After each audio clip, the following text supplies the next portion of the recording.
Isang babae na nakatira sa kalsada ang lumapit sa isang milyonaryo at humiling ng tira-tirang pagkain upang maipakain sa kanyang anak na babae, ngunit namutla ang lalaki nang mapansin ang kwintas na nakasabit sa kanyang leeg. Mag-isa si Miguel sa kanyang mansyon, nakaupo sa isa sa mga silya sa pangunahing sala, nakatitig sa malaking larawan na nakasabit sa dingding. Ipinapakita ng painting ang kanyang sarili noong bata pa siya, katabi ang nakababatang kapatid na babae, kapwa nakangiti na para bang walang makakapaghiwalay sa kanila. Ngunit ang alaala sa likod ng larawang iyon ay masyadong masakit. Bumulong siya sa sarili na may bakanting tingin. Matagal na kitang hindi nakikita at hindi ko na alam kung buhay ka pa.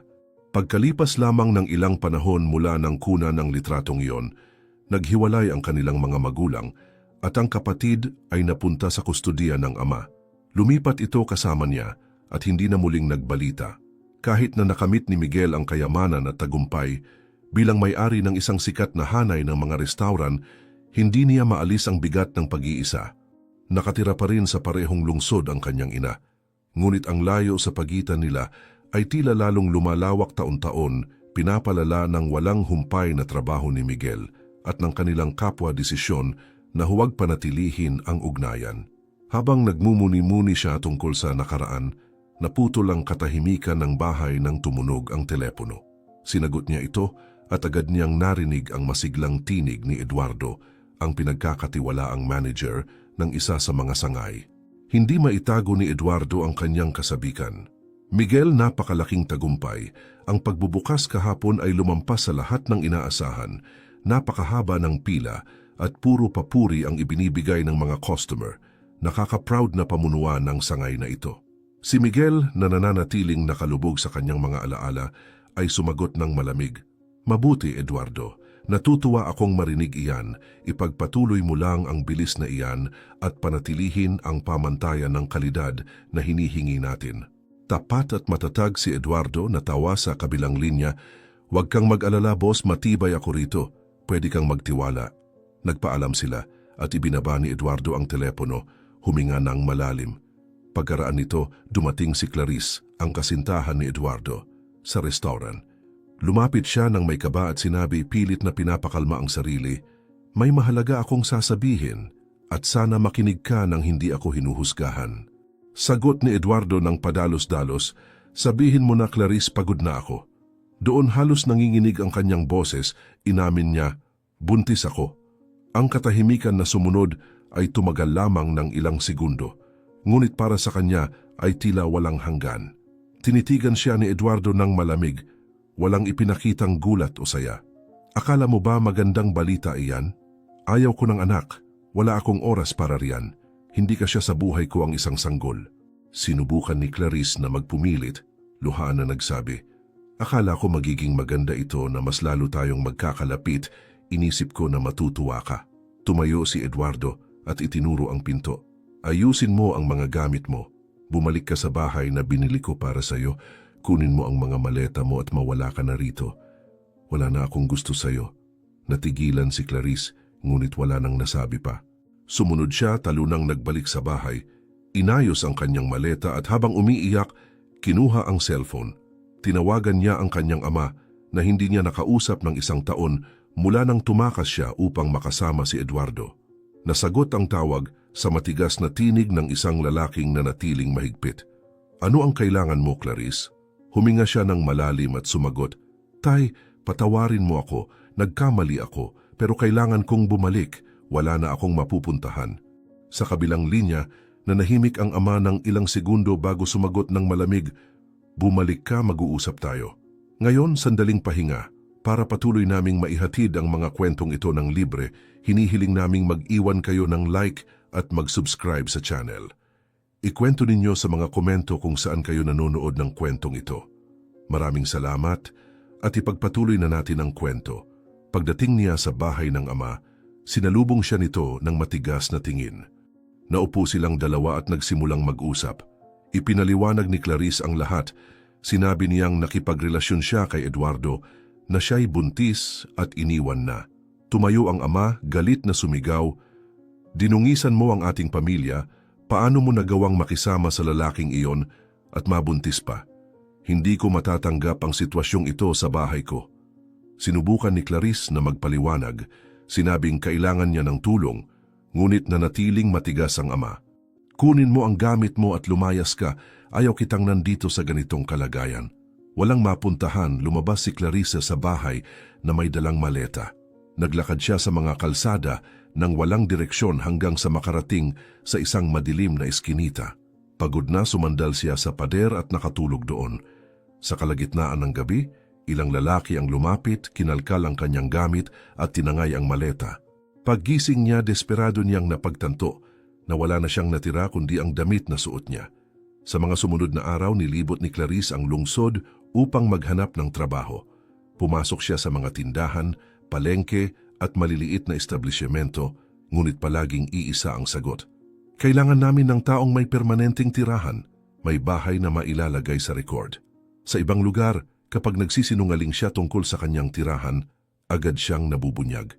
At kahit sa mga pagkakataong oo ang sagot sa posibilidad ng trabaho, bumabagsak ang lahat kapag nababanggit ang pagbubuntis. Buntis ka. Paumanhin, pero hindi ka namin pwedeng tanggapin. Hindi mo kakayanin ang gawain. Sanay na si Clarice sa mapanghusgang mga tingin at sa mga pinto na laging nakasara, ngunit ang gutom ay hindi siya tinigilan.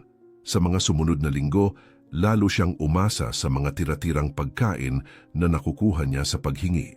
Madalas siyang manatili malapit sa restaurant kung saan manager si Eduardo, pinagmamasdan ang mga customer na nakaupo sa labas at hinihintay na tumayo sila.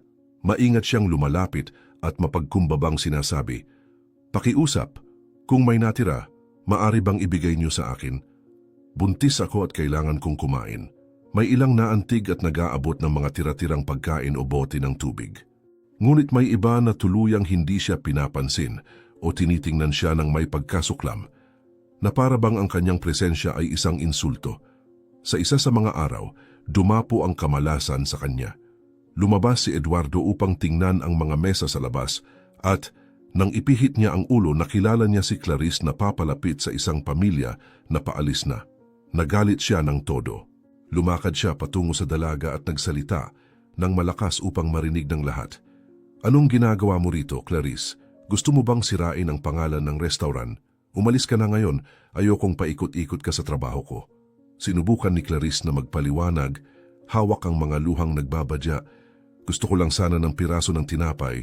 Wala akong ginulo, humingi lang ako ng tira-tira." Hindi siya pinakinggan ni Eduardo at sumagot ng marahas, "Kapag bumalik ka rito, tatawag ako ng pulis. Hindi mo sisirain ang reputasyon ng lugar na ito." Ibababa ni Clarice ang ulo at mabilis na umalis, habang ang mga customer at waiter ay nagkatinginan ng may pagkailang. Ilan ay pabulong na nagsasabing sobra ang ginawa niya, ngunit walang naglakas loob na makialam. Kahit naharap sa kahihiyan, ipinagpatuloy ni Clarice ang kanyang gawain ng paghingi ng mga tira sa ibang lugar. Minsan ay may nakakatagpo siyang mga taong mababait, tulad ng isang matandang babae na nag-abot sa kanya ng halos puno pang baon at nagsabi, "Ito na lang ang meron ako ngayon, pero mas kailangan mo ito kaysa sa akin." Mayroon ding nagbigay sa kanya ng mga damit na gamit na at pati kumot.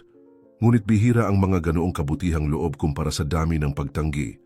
Natutunan ni Clarice na lunukin ang kanyang pride, ngunit bawat masakit na salita na kanyang tinatanggap ay nagiging pabigat na mahirap pasanin. Isang gabi, doon niya nakilala si Maria. Ang matandang babae, isang voluntaryo mula sa isang kanlungan, ay nakakita sa kanya na nakaupo sa bangketa. Yakap-yakap ang kanyang kumakalam na sikmura. Lumapit ito ng dahan-dahan at marahang nagtanong, "Anak, ano ang nangyayari? Bakit ka nasa kalsada mag-isa at ganito ang lagay mo?" Naluha si Clarice at ikinuwento na pinalayas siya mula sa bahay. Wala siyang pamilya, buntis siya at nawala ng pag-asa. Ipinatong ni Maria ang kamay sa kanyang balikat at nagsabi, "Sumama ka sa akin, tutulungan kita.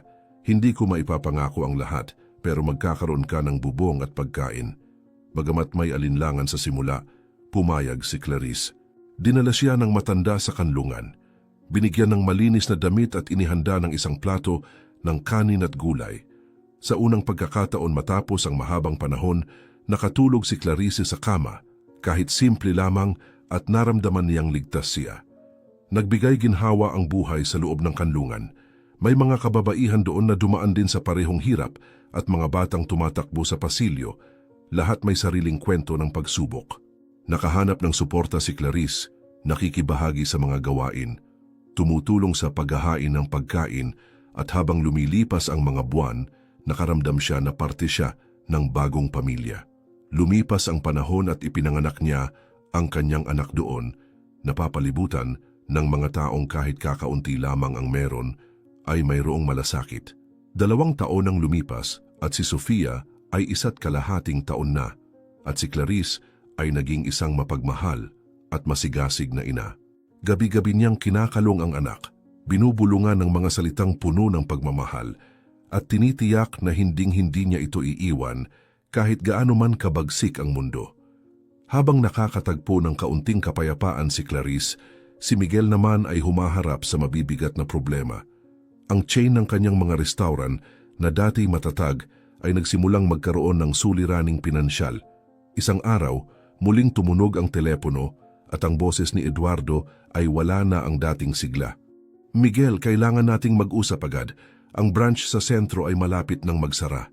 Bumagsak ng husto ang benta at hindi sumasapat ang kita. Kung wala tayong gagawin kaagad, mawawala ang lugar na ito." Naiinis na sumagot si Miguel ng malamig. "Paano mo hinayaang umabot sa ganito, Eduardo? Gusto kong malaman ang totoong nangyayari. Pupunta ako mismo upang ayusin ito." Samantala, habang ang milyonaryo ay abala sa numero at tubo, muling nasadlak sa dagok si Clarice. Ang kanlungang nagbigay sa kanya ng proteksyon ay nakatanggap ng balitang magsasara ito dahil sa kakulangan ng donasyon. Ipinahayag ito sa isang biglaang pagpupulong at lahat ay nabigla. Mahigpit na niyakap ni Clarice si Sofia at nagtanong sa direktor, "Anong gagawin ko ngayon? Wala akong ibang mapupuntahan." Malupit ang sagot, "Sa kasamaang palad, wala na kaming magagawa. Kailangan naming isara ang operasyon. Sana'y matagpuan ng bawat isa ang kani-kaniyang landas." Walang ibang pagpipilian, tinipon ni Clarice ang kakaunti niyang gamit, kinuha ang anak at bumalik sa lansangan. Ngayon ay mas mabigat na ang laban.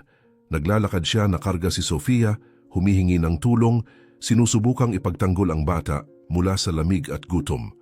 Natutulog sila sa mga plaza sa ilalim ng mga pasilyo kung saan man may puwang. Sa bawat gabing halos walang pahinga, ibinubulong niya sa anak, "Hindi kita iiwan, Sofia. Lalaban ako hanggang sa huli para sa'yo." Sa kabila ng kahirapan, kumakapit si Clarice sa tanging kayamanang meron siya, ang kanyang anak. Bawat ngiti ng bata ay nagbibigay sa kanya ng lakas upang magpatuloy. Ngunit sumunod ang mga araw ng pahirap. Naging kakaunti ang pagkain, umiiyak ang sanggol sa gutom, at si Clarice kahit anong subok ay walang makuhang sagot. Ang kanyang buhay ay naging sunod-sunod na pagsubok at wala siyang kaalam-alam na isang hindi inaasahang muling pagkikita ang mas malapit na kaysa kanyang inaakala. Kinabukasan matapos ang ilang oras sa loob ng kotse, maagang dumating si Miguel sa restaurant na labis niyang ikinababahala kung saan si Eduardo ang manager. Pinapaso ng tanghali ang mga mesa sa labas, ngunit pinili niyang umupo roon upang obserbahan ang galaw ng mga customer at mas maunawaan ang sitwasyon. Katabi niya, nagsasalita si Eduardo ng may pag-aalala, nakaturo sa mga tala sa isang kwaderno. "Malaki ang ibinaba ng benta nitong mga nakaraang linggo. Gumagawa kami ng mga promo pero hindi sapat. Kailangan natin ng bagong ideya o mawawala ang branch na ito," sabi ng manager. Pinipilit panatilihin ang composure. Naiinis na si Miguel sa mga numero, kaya't sumagot ng matindi. "Marami na akong perang ininvest sa lugar na ito. Hindi ko matatanggap na mabangkarote ito. Gusto ko ng agarang solusyon, hindi dahilan." Tumango na lamang si Eduardo. Alam niyang masyadong seryoso ang sitwasyon para tutulan. Pagkatapos, bumalik si Eduardo sa loob ng restaurant upang ayusin ang isang sitwasyon kasama ang isa sa mga waiter. Iniwan si Miguel na mag-isa sa labas.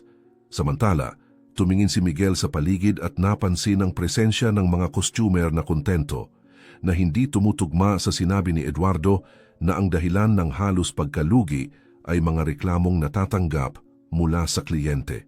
Sa sandaling iyon, may isang figura na dahan-dahang lumapit. Si Clarice bitbit si Sofia na kanyang sanggol ay naglalakad sa pagitan ng mga mesa. Kitang-kita ang kanyang pagod, ang mukha'y lupaypay at ang mga simpleng damit na nagbubunyag ng kanyang mahirap na pamumuhay. Lumapit siya sa mesa ni Miguel at sa mababa at magalang na tinig ay nagtanong, "Ginoo, kung mayroon po kayong tirang pagkain, maaari po ba ninyong ibigay sa akin? Gutom na po ang anak ko at wala kaming makakain ngayon."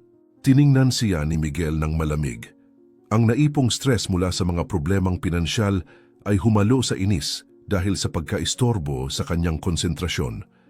Kaagad siyang sumagot, "Hindi ito lugar para manghingi ng pagkain.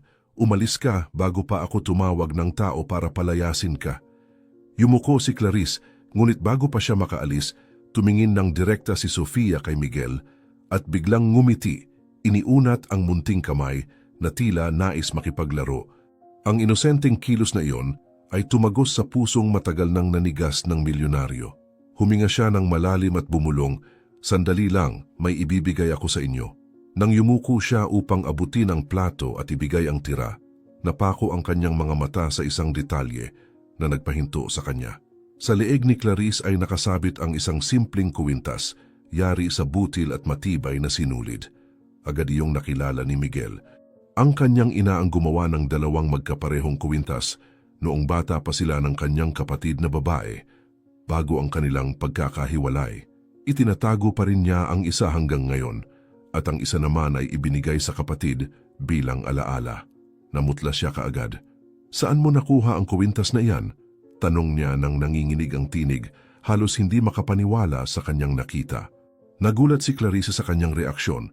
Mahigpit na hinawakan ang kwintas at sumagot, "Ibinigay ito sa akin ng nanay ko noong araw na naghiwalay sila ni tatay. Sinabi niyang huwag ko itong iwawala. Ito lang ang naiwan kong alaala sa kanya at hindi ko na siya muling nakita mula noon." Nabitin ang paghinga ni Miguel. Bumalik ang kanyang isip sa larawang nakasabit sa kanyang mansyon, ang alaala ng kapatid na nawala kasabay ng kanilang ama. Inilagay niya ang kamay sa bulsa. Kinuha ang pitaka at sa nanginginig na mga kamay ay inilabas ang isang lumang litrato na bahagya ng kupas sa tagal ng panahon. Sa larawan, makikita siyang bata pa, katabi ang kanyang nakababatang kapatid na babae. Ipinakita niya ito kay Clarice at halos pabulong na sinabi, "Tingnan mong mabuti, ikaw iyan." Nanlaki ang mga mata ni Clarice, tinitigan ang litrato nang hindi makapaniwala. Nakilala niya ang kanyang kabataan doon. Ang parehong buhok, parehong mukha katabi ang batang lalaking ngayoy nakaupo sa kanyang harapan. Hindi ito maaaring totoo, wika niya na halos manginig, ngunit agad na nakita ang hindi maikakailang pagkakahawig. Ipinatong ni Miguel ang mga kamay sa kanyang mukha at nagsimulang umiyak, "Ikaw ang kapatid kong si Clarice. Akala ko hindi na kita muling makikita. Buong buhay ko ay hindi ko alam kung nasaan ka." Dumaloy din ang luha sa mga mata ni Clarice na umiling na litong-lito. "Wala akong maintindihan, ang alam ko lang ay dinala ako ni tatay at mula noon ay wala na akong balita tungkol sa inyo. Lumaki akong walang ina, walang ikaw, walang kahit ano." Naghalo ang kanilang pag-iyak ngunit naputol iyon ng isang inosenteng halakhak. Si Sofia, sa mga bisig ng ina, ay humalakhak ng masaya para bang nadarama ang positibong enerhiya ng hindi inaasahang muling pagkikita. Pinunasan ni Miguel ang kanyang mga luha at tumingin sa sanggol, ngumiti sa unang pagkakataon matapos ang matagal na panahon. Ngumiti siya katulad ng ngiti ng ating ina, sabi niya ng may lambing, marahang hinaplos ang munting kamay ng bata. Matapos ang ilang sandali ng katahimikan, pinakalma ni Miguel ang sarili at mariing nagsalita, "Hindi ka mananatili rito sa labas, sumama ka sa akin sa loob ng restoran. Nais kong kumain ka ng maayos, hindi lamang tira." Umatras ng isang hakbang si Clarice, nagdududa. "Hindi ko alam kung dapat, ayokong maging dahilan ng problema para sa iyo. Minsan na akong pinalayas dito at ayokong mangyari iyon muli." Iniabot ni Miguel ang kanyang kamay, mapilit. "Akin ang lugar na ito. Walang sino man ang makakapagpaalis sa iyo. May karapatan kang narito kasama ko. Magtiwala ka sa akin." Nag-alinlangan si Clarice, tumingin kay Sofia na masayang naglalaro sa kanyang bisig at saka huminga ng malalim. "Kung talagang iyo ang restoran na ito, tatanggapin ko. Pero dahil lamang sa kailangan kumain ng anak ko, tumango si Miguel at nagbigay daan para siya'y makapasok. Tiyak na iyon pa lamang ang simula ng muling pagkikitang magbabago ng kanilang buhay magpakailanman. Inihatid ni Miguel si Clarice sa isang mesa sa loob ng restoran at inutusan ng isang waiter na magdala kaagad ng masasarap na putahe. Umupo siya kasama si Sofia sa kandungan at nang dumating ang pagkain, hindi na naitago ang gutom. Kumain siya ng mabilis, gaya ng isang taong walang ibang mapagpipilian, at si Miguel na may tahimik na nagmamasid, may halong sakit at ginhawa, sa wakas na muling nakita ang kapatid. Nang mapansin ni Clarice ang matamang tingin niya, nagsalita siya ng nanginginig ang boses. Matagal na mula nang huli kong malasap ang tunay na pagkain, kung hindi dahil kay Sofia, baka sumuko na ako. Umiling si Miguel, pinipigil ang emosyon. Hindi mo dapat pinagdaanan ang lahat ng ito, hindi mo karapat-dapat ito. Habang pinipilit nilang namnamin ang muling pagkikita, pumasok si Eduardo sa bulwagan upang silipin ang serbisyo. Nang makita si Clarice, lumapit siya na may anyong naiinis. Ginoo, istorbo po ang babaeng ito sa mga customer. Ilang beses ko nang sinabi na huwag na siyang papasukin dito. Ipapalabas ko na ba siya ngayon? Agad tumayo si Miguel at mariing pinutol siya. Tama na Eduardo, wala siyang iniistorbo, kasama ko siya. Nabigla ang tagapamahala sa tono ng boses at nagpumilit. Ngunit Ginoo, hindi maaari na payagan ang mga taong gaya niya na umupo sa mga mesa. Masisira ang imahe ng lugar. Hindi na kinaya ni Miguel at malakas na sinabi para marinig ng lahat, hindi siya basta kung sino lang Eduardo. Kapatid ko siya. Binalot ng katahimikan ang restauran. Nagkatinginan ang mga empleyado at mga customer na hindi makapaniwala sa kanilang narinig. Namutla si Eduardo, bumuka ang bibig, ngunit walang salitang lumabas. Kapatid mo? Mahina niyang naulit. Kumpirmado ni Miguel, oo kapatid ko, at gusto kong malaman ng lahat na siya ay igagalang. Napagtanto ni Eduardo ang pagkakamali at agad na humingi ng paumanhin. Patawad, Ginoo, hindi ko alam. Wala akong intensyong mang-insulto. Isang hindi pagkakaunawaan lang ito. Ayaw nang palawigin ni Miguel ang eksena at sumagot, sapat na yan, bumalik ka sa trabaho. Umatras ang manager na hihiya at tahimik na umalis. Matapos ang insidente, muling naupo si Miguel. Tinitigan niya si Clarice at nagsalita ng seryoso, kailangan mong ikwento sa akin ang lahat. Hindi ko matatanggap na ang kapatid ko ay mamuhay ng ganito nang hindi ko alam ang nangyari sa iyo. Huminga ng malalim si Clarice at sinimulang isalaysay ang kanyang pinagdaanan. Inamin niyang nasangkot siya kay Eduardo, naniwala sa relasyon. Nagbigay ng sarili sa ilusyon na bubuo sila ng isang buhay na magkasama. Ipinaliwanag niya na nang madiskubre ang pagbubuntis ay itinaboy siya at pinaalis. Sinubukan ko pang bumalik sa ating ama, ngunit itinaboy niya rin ako.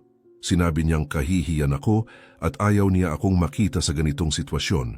Kaya naiwan akong mag-isa, nawala ang lahat, pati na ang maletang dala ko at wala na akong ibang mapuntahan kundi ang lansangan. Tahimik na nakikinig si Miguel, ngunit nagbabago ang kanyang mukha sa galit. Sinasabi mo sa akin na buntis ka at nauwi ka sa mga pintuan ng mga restauran, pati na rito, at sa paghingi ng pagkain ay itinuring kang parang basura ng lalaking bumuntis sa iyo. Tumango si Clarice luhan.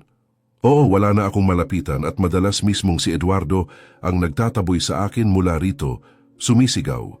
Tinatawag akong pabigat sa restauran. Napapahiya ako sa harap ng lahat, ngunit tiniis ko para lamang hindi mamatay sa gutom si Sofia. Mabilis ang naging tugon ni Miguel.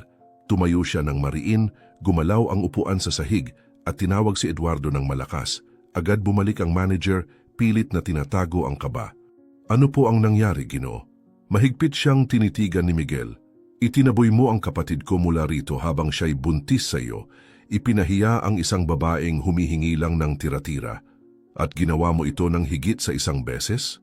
Sinubukan ni Eduardo na magpaliwanag, hindi ko alam na kapatid ninyo siya. Inakala kong isa lamang siyang pulubi na nakakaabala sa lugar. Gusto ko lang protektahan ang imahe ng restauran. Hindi nakapigil si Miguel. Walang dahilan, Eduardo. Ang isang buntis ay hindi dapat tratuhin ng ganoon. At kahit hindi ko siya kapatid, wala kang karapatang gawin iyon.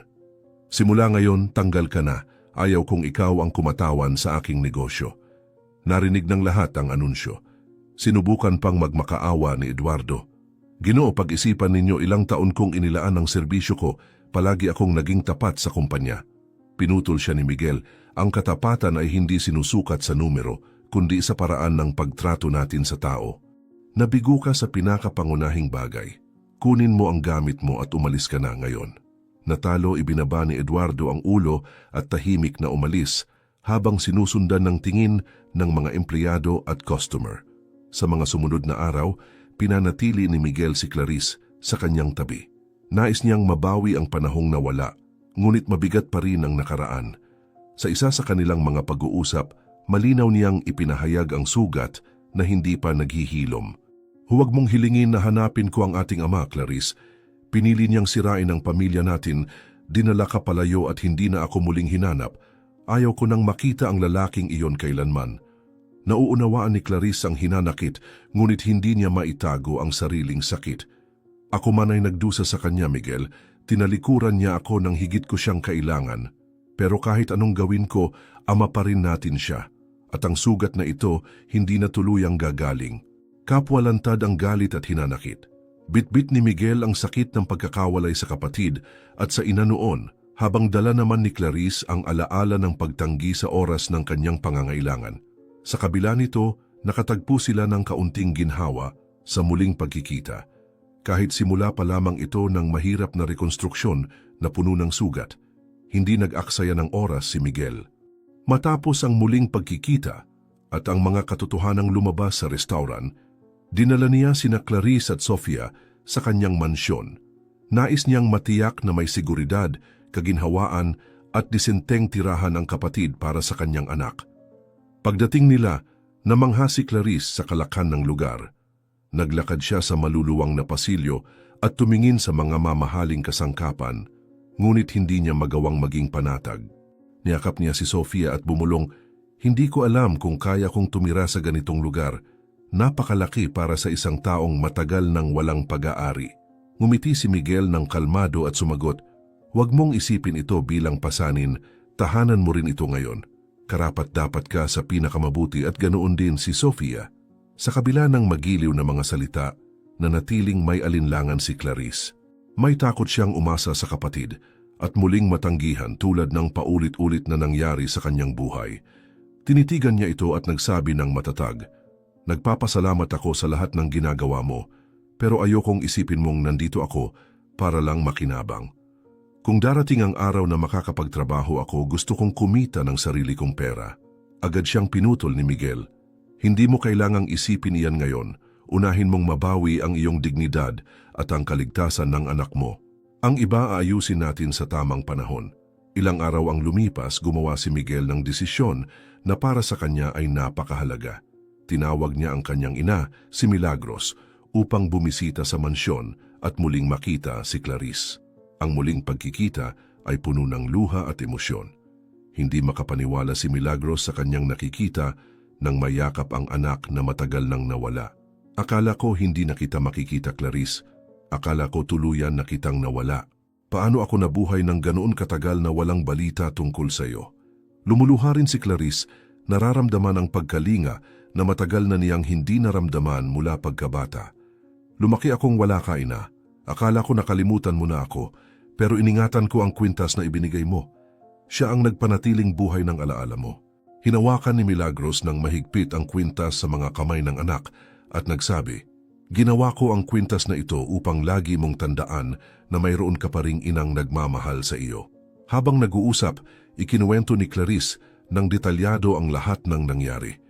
Ipinahayag niya na, nang bumalik siya sa ama na buntis, siya'y pinalayas, tinanggihan sa parehong paraan na naranasan din ni Miguel ilang taon na ang nakalipas. Napatigil si Milagros, itinakip ang mga kamay sa bibig at napaiyak. "Ginawa niya rin ito sa iyo, ang parehong kalupitan. Una niyang inagaw ang anak ko. Pagkatapos iniwan ka sa oras na pinakanangangailangan ka. Ngayon ko lang tunay na nauunawaan ang naranasan ninyo at dinudurog nito ang puso ko." Tahimik na nakikinig si Miguel at saka nagdagdag, "Dahil sa mga desisyong iyon, kaya't hindi ko na muling hinangad na makipag-ugnayan sa kanya." Sinira ng ating ama ang pamilya at pinahirapan tayo sa magkaibang paraan, ngunit tapos na iyon ngayon. Kinagabihan, nagtipon silang lahat para maghapunan. Nais ni Miguel na maging espesyal ang sandaling iyon, isang sagisag ng muling pagbubuo ng pamilya.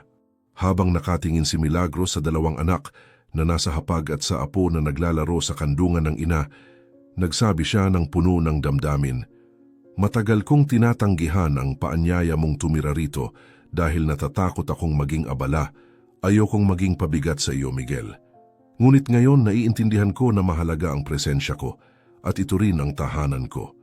Ngumiti si Miguel at sumagot, "Hindi ka kailanman naging pabigat at hinding-hindi ka magiging pabigat, ina. Sobra ang laki ng bahay na ito para sa akin lamang. Gusto kong manatili ka rito kasama namin at maging bahagi ulit ng lahat."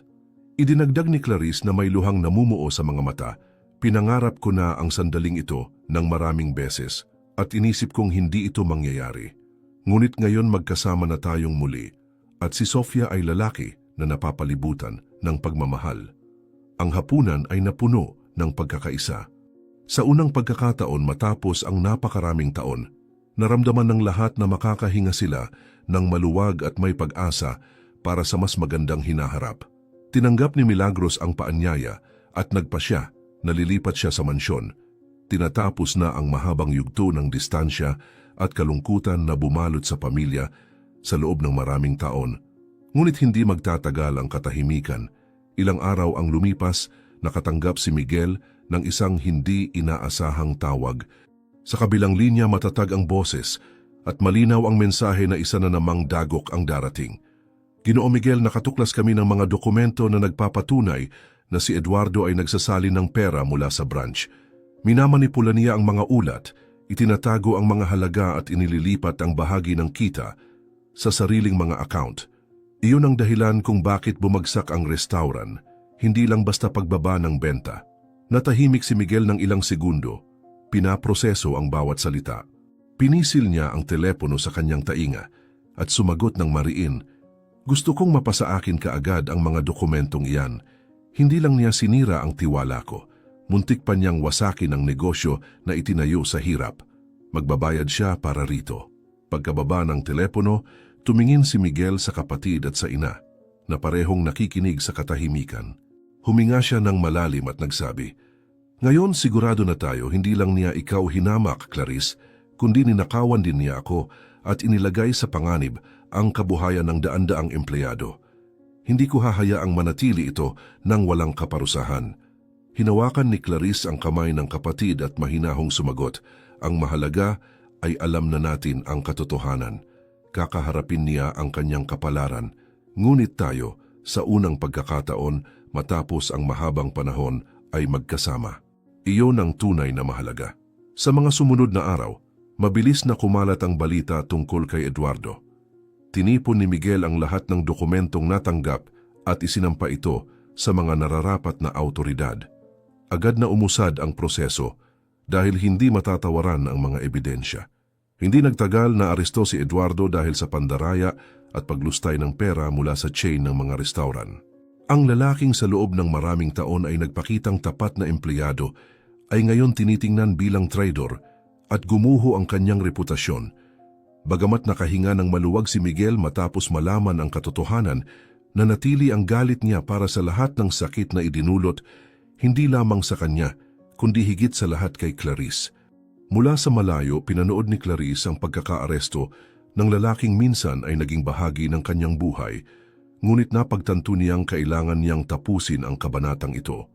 Nagpasya siyang dalawin ito sa kulungan, hindi upang makipagtalo o maghiganti, kundi upang sabihin ang mga salitang matagal na niyang kinikimkim. Nang makita niya itong nasa likod ng rehas, hindi niya inalis ang tingin at mariing nagsabi, "Hindi ako pumunta rito upang kaawaan ka, ni upang balikan ang mga pinagdusahan ko dahil sa iyo. Nandito ako dahil kailangan ko nang tapusin ito. Sana paglabas mo rito, maging ibang tao ka na matutong pahalagahan ng mga tao at igalang ang iba. Ngunit hanggat hindi pa dumarating ang araw na iyon, ang lugar mo ay dito, pinagbabayaran ang ginawa mo." Tahimik na nakinig si Eduardo, ngunit halata pa rin ang kayabangan sa kanyang mukha. Pinilit niyang ngumiti at may pang-uuyam na sumagot, Hindi ko kailangan ang mga aral mo, Clarice. Kung nagpunta ka rito para maghintay ng pagsisisi, nasayang lang ang oras mo. Ang gusto ko ay huwag mo na muling ipakita ang mukha mo sa harap ko. Hindi na tinag si Clarice. Itinaas niya ang kanyang ulo at matatag na sinabi, "Makakaasa kang hindi na ako babalik. Lumalabas ako rito ng taas noo dahil alam kong ginawa ko ang dapat. Ikaw ang mananatili rito, mag-isa, at haharapin ang kaparusahan ng sarili mong mga pagpili." Hindi na siya naghintay ng sagot, tumalikod at iniwan ang selda. Dama na sa unang pagkakataon, hindi na niya pasan ang bigat ng nakaraan. Habang ginagawa ni Clarice ang mahalagang hakbang na iyon, mas lalo namang tumatagal si Milagros kasama ang kanyang apo sa mansyon. Si Sofia na ngayon ang pinagmumulan ng saya sa buong bahay at ang lola ay sinisikap na alagaan siya ng may buong lambing. Sa isang tahimik na hapon, umupo siya sa mesa na may makukulay na sinulid at maliliit na butil na yari sa kahoy. Tahimik na pinagmamasdan siya ni Clarice hanggang sa magtanong, "Ano po ang ginagawa ninyo, ina?" Ngumiti si Milagros at sumagot, "Inihahanda ko ang isang bagay na espesyal para kay Sofia. Noong bata ka pa, gumawa ako ng kwintas na katulad nito para sa iyo, bilang alaala at proteksyon. Ngayon gusto kong magkaroon din siya ng kanya, upang hindi niya makalimutan na siya ay mahal at bahagi ng isang pamilyang palaging nasa tabi niya." Napigil ni Clarice ang kanyang mga luha sa nakita. Ang alaala ng kwintas na itinago niya habang buhay ay puno ng kahulugan at ngayon nasasaksihan niyang inuulit ng kanyang ina ang tradisyon para sa kanyang anak. Ang kwintas na ito ang nagpatatag sa akin sa mga sandaling inisip kong mag-isa ako. Ang malaman na magkakaroon din si Sofia ng kanya ay nagbibigay sa akin ng pag-asa na natapos na ang siklo ng sakit at ngayon ay nagsisimula tayo ng bagong yugto. Maingat na isinabit ni Milagros ang marupok na bagay sa leeg ng bata, nang ngumiti ng inosente, hindi batid ang lalim ng kilos na iyon, ngunit pinuno ng tuwa ang paligid. Si Miguel naman ay masusing nakatingin sa lahat. Nakita niyang naglalaro ang ina kasama ang apo. Nakita niyang tunay nang nakakangiti ang kanyang kapatid at napansin niyang ang mansyon na dati tahimik at malamig ay ngayoy puno ng buhay. Lumapit siya sa dalawa at sinabi, "Matagal kong inisip na sapat na ang pera at tagumpay para mapunan ang puwang na nararamdaman ko. Ngayon ko napagtanto na wala iyong halaga kung wala kayo rito. Binigyan ako ng buhay ng ikalawang pagkakataon at hindi ko ito sasayangin. Nais kong muling buuin ang winasak ng nakaraan at panatilihing buo ang ating pamilya." Sumagot si Clarice na puno ng emosyon, "Ginagawa mo na iyan, Miguel. Dumaan tayo sa maraming sakit, ngunit ngayon ay mayroon tayong pagkakataon na magsulat ng bagong kwento." Lalaki si Sofia na napapaligiran ng pagmamahal at iyan ang pinakamahalaga. Dagdag ni Milagros, "At palagi akong nasa tabi ninyo, mag-aalaga, tutulong, upang hindi na ninyo muling maramdaman ang pagiging mag-isa." Kinagabihan, nagtipon ng pamilya para maghapunan sa malaking silid-kainan ng mansyon. Sagana ang mesa, ngunit higit pa sa pagkain, ang mahalaga ay ang pakiramdam ng pag-aari sa isa't isa na sa wakas ay bumabalot sa kanila. Itinaas ni Miguel ang isang baso ng alak at sinabi, "Magpugay tayo sa bagong simula na ito. Huwag na nating hayaang tayo'y muling magkahiwalay at naway lumaki si Sofia na alam na mayroong siyang matatag na pamilya sa kanyang tabi." Ngumiti si Clarice at sumagot, "O magpugay tayo. Naway ito lamang ang simula ng isang bagong kabanata na iiba sa lahat ng ating pinagdaanan." Nagpatuloy ang hapunan sa masayang kapaligiran, puno ng tawanan, kwento at ang tahimik na pangakong hindi na sila bibihagin ng nakaraan. Si Sofia, sa mga bisig ng lola, ay pumapalakpak at humahagalpak para bang naiintindihan ang kasiyahang bumabalot sa lugar. Ang tunog ng kanyang halakhak na bata pa ay pumuno sa mansyon ng pag-asa. Tuluyang tinatapos ang mga tao ng sakit at pagkakahiwalay. Salamat sa pananatili hanggang dito. Sa mundong puno ng sakit na madalas dumadaan ng tahimik, pinili mong makinig hanggang sa dulo. Kung nakagalaw sa iyo ang kwentong ito, mag-iwan ng iyong pag-subscribe. Nakakatulong ito upang maipagpatuloy namin ang pagbabahagi ng mga tunay na kwento na nararapat isalaysay. Isulat sa komento kung saan ka nanonood.